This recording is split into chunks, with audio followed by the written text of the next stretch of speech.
Okay, ladies, I thank you for your patience. I hope you're enjoying the meal. Feel free to go back and get more. But without further ado, the author, James GPA Gordon, the author of the book, The Warmest Winter.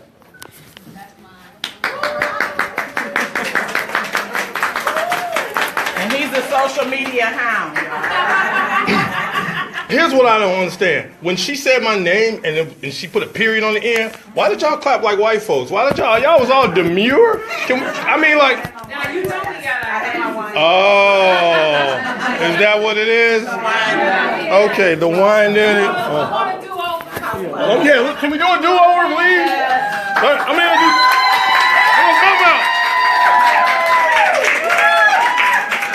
Because my mama's watching, so you know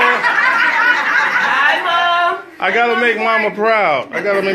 Sonya, can you hold up on me? Oh, okay. Thank you. Oh, well. Good afternoon. First of all, I want to thank Bill Devens Reed. We've been rocking with each other for a long time. 5 years. Anyway, they just don't. And the National Hookup of Black Women. I'm going to keep saying that because that's just extraordinary. The National Hookup of Black Women. Like, yo, like where's everybody else that ain't caught on to that? Like, I mean, it's because it's classy. It's got a little bit of slang in there, right? And it's got sisters in there. That sounds like a great day to me. But then again, I'm black dude. I'm black women, so that's just my thing. I don't know. Thank you for working with me day in, day out. Hey, let me tell you, nobody ever knows, like there's a person. There's always a person who's in there making it work, pulling, making the phone calls, text messages, everything. And breathing hard on her leg like, okay, we're going to get this done. Can we get a sister a nice round of applause, please?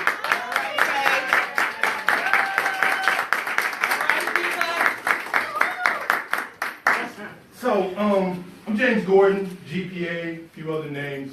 I'm an author, poet, a champion storyteller, and an actor. If you watched Chicago PD, Chicago Fire, Empire, Shameless,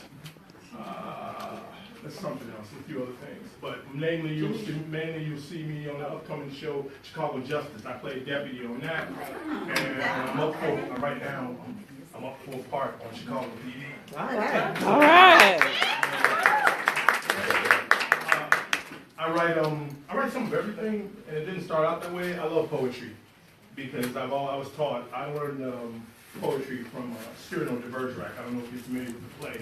The guy with the big nose and what have you. And he wasn't that attractive, at least that's what he thought. So I was like growing up dark skinned, I was like, man, hey, maybe I could like write poems. And the little light skinned girls who didn't like me, they probably like me. That was my thing then. Because y'all know, man. So I got past all that because, as you can see, and then so I write poems anyway. I love poetry. I write children's books. With a black character, yes, Bobo, which is who I am. My grandmama gave me the name because I would go over her house and she tried to watch the Cubs, lifelong Cubs fan. And I just be messing around asking her stuff. Grandma, can I go outside? And one day she just said, Bobo, stop! And I froze because it was grandma.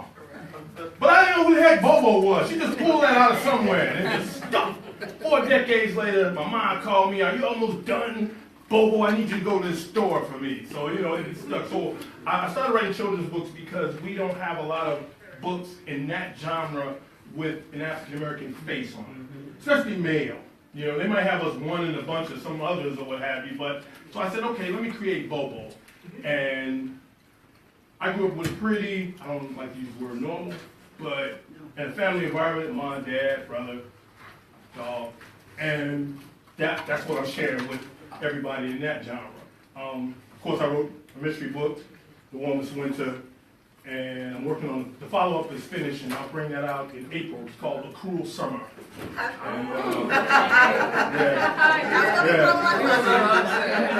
it's called A Cruel Summer, and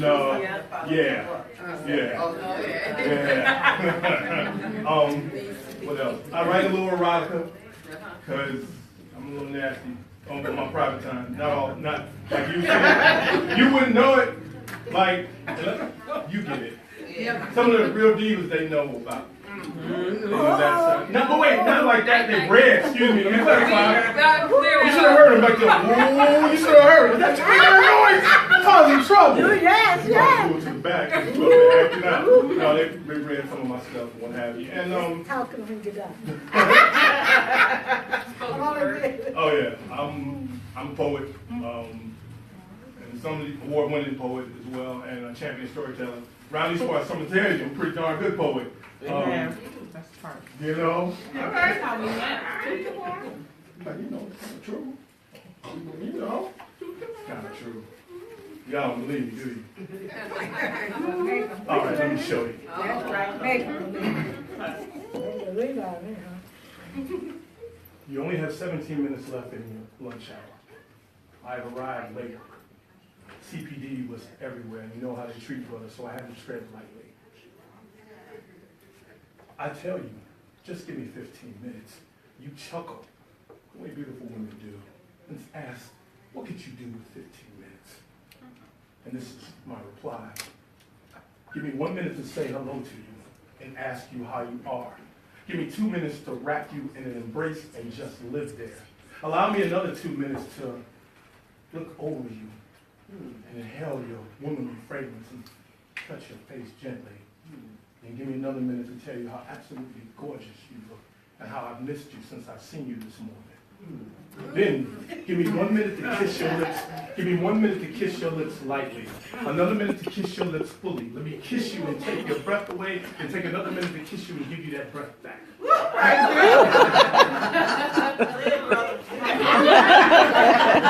don't know if I got that many minutes.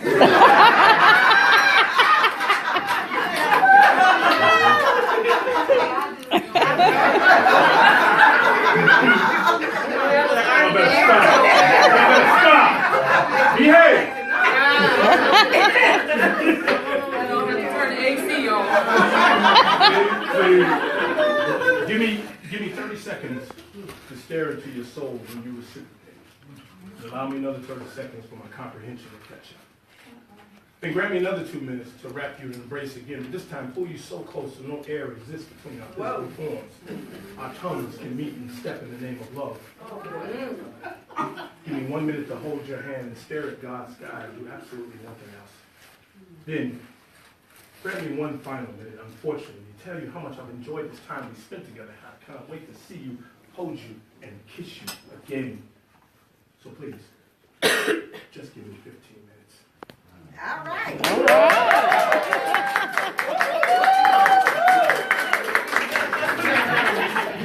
Don't be acting up. When you walk in the room, the trouble started. I don't make any promises.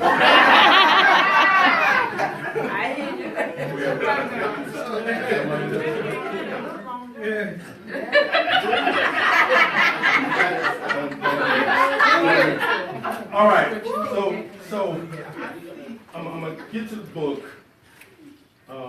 Any questions so far? Anything y'all want to know? Ask. Yes. About your book, what's the title of the book, the child book? Is it Bobo? It's the first one is Hi, my name is Bobo, a weekend in the life of a fifth grader, and that's basically what it is. I grew up. I don't know if y'all remember Sanford and Son, and the Sanford Arms, and Fantasy Island, and Love Boat on Saturday night. Before you had to pay for TV, you just had the TV, right? So it basically is a journey through the weekend.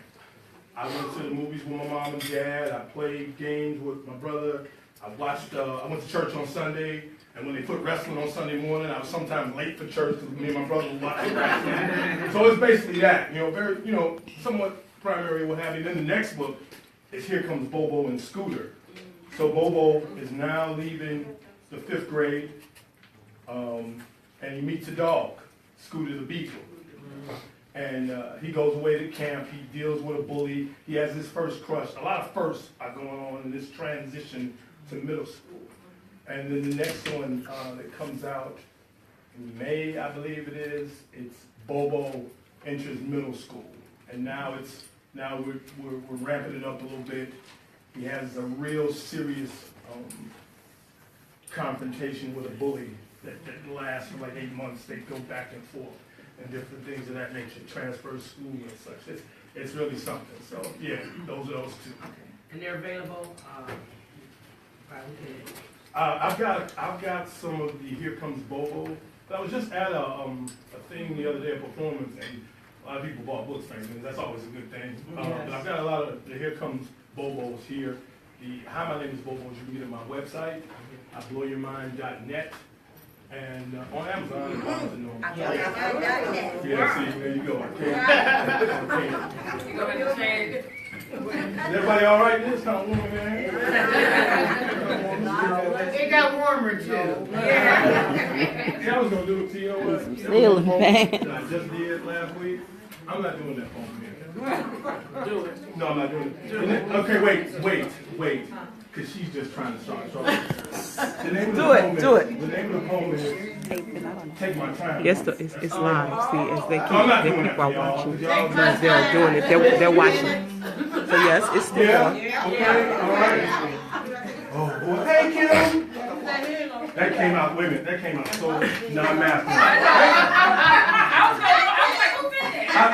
Hey, Kim, how you doing? You know how you see people you know and are cool with, you ain't seen them in a while, you get excited, like, hey. Good to see you, good to see you.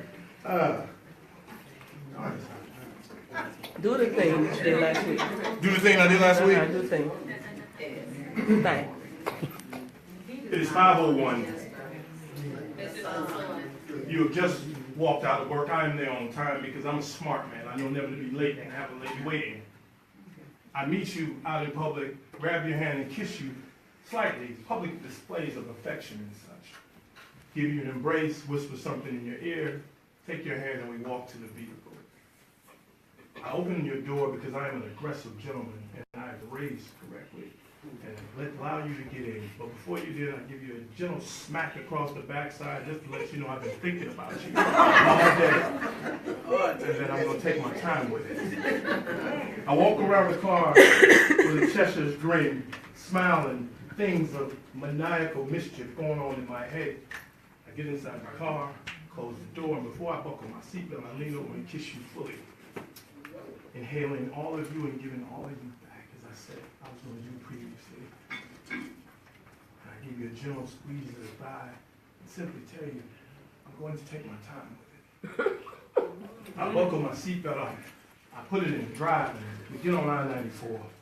It's rush hour, of course, and we're crawling like a tortoise runs. Our stop is 63rd. I say to you, I'm quite hungry.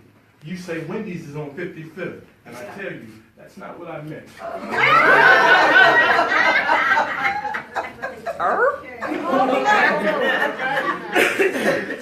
You need some more water. You look at me, and I look straight ahead because I'm going to take my time with it. I pull over at 47. I look around for the CPD, any sheriffs or anybody, the people roadside assistance, to make sure they're nowhere around. I buckle my seatbelt. I turn up V103 because they're playing the jams as we're going on. And I tell you 2 words as I reach across, up under your skirt, and grab your thumb, raise up, slide under, slide over, slide off. Fingers. I've never played piano ever in my life, but I am stroking every key that I could possibly.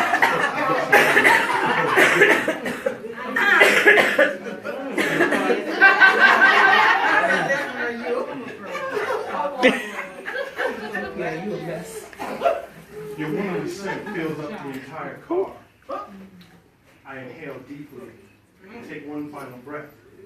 Diving like the Nautilus in the ocean, I find myself holding my breath, mouth moving, lips connecting with lips, tongue inserting, swirling, triangles, circles, geometric, straight shapes, isometric equations. And I stay there for a while because, of course, I told you I was going to take my time with it. I remove my face, which somewhat resembles having eaten a warm Krispy Kreme. Lick the remnants, turn the V103 down, put my seatbelt across, put it back in drive, and head towards our stop at 63rd. Minutes later, we arrive home. You hurriedly jump out of the car, run towards the door, hit the alarm, run in and say, hurry up, hurry up. I reach over and close the door you left open. Turn off the radio, turn on the car, step out, hit the alarm, and saunter to where you are. Because I know what you are desiring right now. I put you in this place. But obviously you weren't paying attention when I started. Because I told you, I'm going to take my time. All right.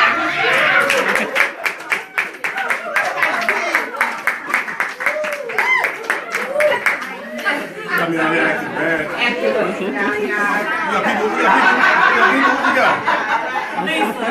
Oh, hey people. Hey. He was very bad. Mama, I hope you know what? Mama, it wasn't me. That was your other son. He told Mama it wasn't me. It wasn't me, Mama. Y'all all right? We all right. I didn't come here to be bad. Sure you did. I really didn't. You know, I was going to come here, we're going to talk about the book. Ask questions, I was going to answer them. You had to get that poetry in there. You acting right now. What? You acting right now. That's still gonna happen. I think I should pull my chair up What here. did you think? Oh, excellent. It's my first one. Congrats to you. It's my first novel. I'm scared to death. Let me tell you. It took 8 months to write this book. Here's the story, but here it is. So I'm on the set of Chicago Fire for 2 weeks.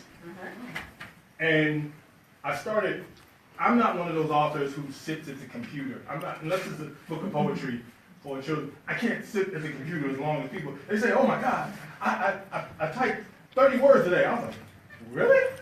I had stuff to do. I couldn't sit there that long. You know, I got auditions and stuff like that. So I voice record everything. I get on my phone and I go to the email and I voice record the chapter, I voice record. And so I did that for 2 weeks. And we had this book. And I was like, wow. And I read it. And it sucked. So I trashed it. I said, oh, this is hard. You'll be one of those authors they be talking about on Facebook. Just put out some crap. I don't want to be that guy. I don't want to be that guy. Right, I don't want to be that guy. So I started again. I took my time, and everywhere I went, I had my phone with me, and we was recording. And so I printed it out. First half of it, I gave it to my mom. My mom, who's a voracious reader, like reads everything. Like, you know, she should be in a book club somewhere because she just, every chance she get a book, she knocks out a book. I mean, y'all knock out a book like you get a good book like in a day. Couple hours. Right. You at work, and while, you know, on lunch, while everybody, you like, yeah. I did yours today. Yeah? Two sittings. I was done. Oh, wow, that's pretty cool. It's like, Cruel Summer, just a little hint. Cruel Summer is a much better book. Is it? It's tighter. I had like 4 editors this time to go through everything. Like, there's grammar, then there's structure, then there's everything. Just read through it. I said, tear it apart. Mark it up like my 5th grade teacher used to do our papers. Mark it up. I don't care what you got to do. Make it tight. And it shaved off like 50 pages that I didn't need. So it's a shorter book. It's like 200 some odd pages, maybe 280, something like that. I knew this one was lengthy. My brother, who doesn't read anything, who doesn't read anything except stock stuff, Rob Report, all business stuff. He just, dude, okay, I'm gonna read your book. I'm gonna check it out. I'm gonna read your book. I don't like your poetry. He don't. Because it's for women, and he's like, yeah, I don't know, dude. He says, dude. But he would have liked that. He says, you wrote this? Uh-huh. I said, yeah. He said, no, for real. You wrote this? I said, yeah. Dude, it's pretty darn good, man. And I was like, whoa, for real? Because he just doesn't have out, this is my brother, my best friend. He just doesn't hand out compliments. So with this book, I wanted to try something different than everybody else does. I focused more on the plot than I did the characters. I made the characters really placid. You know what I mean? I no depth to them, nothing. You can get just basic idiosyncrasies from them, basic characteristics. that wasn't the hook for me. I said, let me depict my city and change some things around, but let me make sure the plot is so gripping that you can't look away. You want to find out who did this?